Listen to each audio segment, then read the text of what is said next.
نبی اکرم صلی اللہ علیہ وسلم سے پوچھا گیا کون سا عمل سب سے افضل ہے، تو آپ صلی اللہ علیہ وسلم نے فرمایا اول وقت میں نماز پڑھنا۔ سنن ترمذی حدیث نمبر 170۔ نبی اکرم صلی اللہ علیہ وسلم نے فرمایا جس سے عصر فوت ہو گئی گویا اس کا گھر اور مال لٹ گیا۔ سنن ترمذی حدیث نمبر 175۔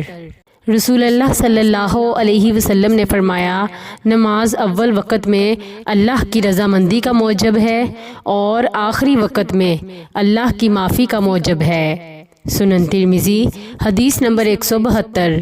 نبی اکرم صلی اللہ علیہ وسلم نے فرمایا ابو ذر میرے بعد کچھ ایسے امراء یعنی حکام ہوں گے جو نماز کو مار ڈالیں گے، تو تم نماز کو اس کے وقت پر پڑھ لینا۔ نماز اپنے وقت پر پڑھ لی گئی تو امامت والی نماز تمہارے لیے نفل ہوگی، ورنہ تم نے اپنی نماز محفوظ کر ہی لی ہے۔ یہی اہل علم میں سے کئی لوگوں کا قول ہے۔ یہ لوگ مستحب سمجھتے ہیں کہ آدمی نماز اپنے وقت پر پڑھ لے، جب امام اسے مؤخر کرے پھر وہ امام کے ساتھ بھی پڑھے، اور پہلی نماز ہی اکثر اہل علم کے نزدیک فرض ہوگی۔ سنن ترمذی حدیث نمبر 176۔ رسول اللہ صلی اللہ علیہ وسلم نے کوئی نماز اس کے آخری وقت میں 2 بار نہیں پڑھی، یہاں تک کہ اللہ نے آپ صلی اللہ علیہ وسلم کو وصال دے دیا۔ شافعی کہتے ہیں نماز کا اول وقت افضل ہے، اور جو چیزیں اول وقت کی فضیلت پر دلالت کرتی ہیں من جملہ انہی میں سے نبی اکرم صلی اللہ علیہ وسلم، ابو بکر اور عمر رضی اللہ عنہما کا اسے پسند فرمانا ہے۔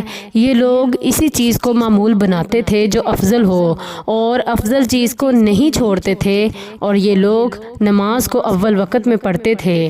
سنن ترمذی حدیث نمبر 174۔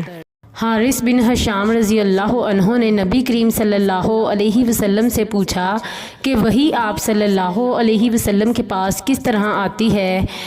حضرت صلی اللہ علیہ وسلم نے فرمایا کئی طرح سے آتی ہے۔ کبھی فرشتے کے ذریعے آتی ہے تو وہ گھنٹی بجنے کی آواز کی طرح نازل ہوتی ہے، جب وحی ختم ہو جاتی ہے تو جو کچھ فرشتے نے نازل کیا ہوتا ہے میں اسے پوری طرح یاد کر لیتا ہوں۔ وحی اترنے کی یہ صورت میرے لیے بہت دشوار ہوتی ہے۔ کبھی فرشتہ میرے سامنے ایک مرد کی صورت میں آ جاتا ہے، وہ مجھ سے باتیں کرتا ہے اور جو کچھ کہہ جاتا ہے میں اسے پوری طرح یاد کر لیتا ہوں۔ صحیح بخاری حدیث نمبر 3215۔